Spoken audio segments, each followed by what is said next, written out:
As he succumbed to the freezing depths, his three companions stood silently on shore. No cries for help, no rescue attempt, just watching as he vanished into the dark abyss. This was no Hollywood thriller, but a harrowing real tragedy at Romania's Tauz karst spring. Polish diver Rafał Gaski, a man obsessed with pushing cave diving's limits, lost his life there. At 30, Rafał had dedicated his life to extreme cave diving. In Tauz karst spring, hidden in the Carpathians, 5 degrees Celsius year-round, with an explored depth of 105 meters, was his ultimate goal. He was determined to shatter fellow diver Bolek's 85-meter record. On October 4th, 2002, Rafał arrived with 3 companions. In the days prior, they made several reconnaissance dives, pausing each time at a 45-meter air pocket to prepare for the final challenge. Rafał would dive alone to break the record, with the others as shore support. At 2:45 p.m., Rafał slipped into the frigid water with 5 tanks, 2 regular air, 2 nitrox, and 1 argon tank to inflate his dry suit for warmth and buoyancy control. His preparation seemed thorough, but his obsession with the record had already sown disaster's seeds. Underwater, currents raged, visibility dropped below 4 meters, and bitter cold cut through his suit. But his resolve to break the record drove him deeper. Per plan, he was to switch gas at the 45-meter air pocket and leave 2 tanks as backup. Eager to descend faster, though, Rafał made a fateful choice.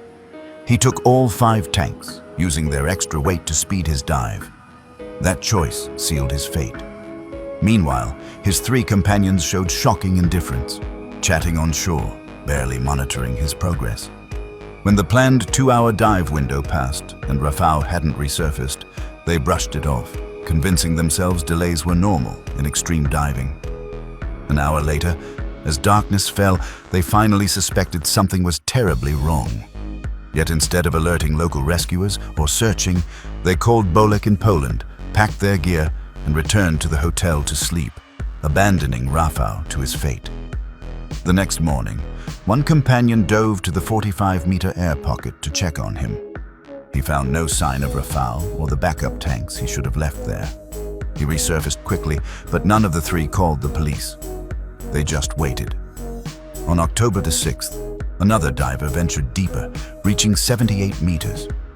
There, he found Rafał, lifeless, still strapped to all 5 tanks. He tried inflating Rafał's dry suit to recover the body, but failed. Unable to bring him up, he rushed back to shore to report the discovery. It wasn't until October 7th, when Bolek arrived with a rescue team, that local police were finally notified. Rafał's body was recovered on October 9th, 5 days after his final dive. A police investigation later uncovered the details. Rafał had failed to leave the planned backup gas at the 45-meter air pocket. His dry suit's inflation system had leaked. Severe hypothermia eventually made him lose consciousness and die in the cave's icy depths. As for his 3 companions, they chose silence, driven by their lack of rescue experience and fear of being held accountable for illegal diving. In the end, they faced almost no serious consequences for their inaction. Afterward, many debated Rafał's death. Some said it was hypothermia, poor decisions, or his reckless obsession with the record. Others argued, though, that what truly killed him was not the 5 degrees Celsius water, but the 3 silent figures on shore, watching him die. Do you believe those 3 companions should be regarded as killers?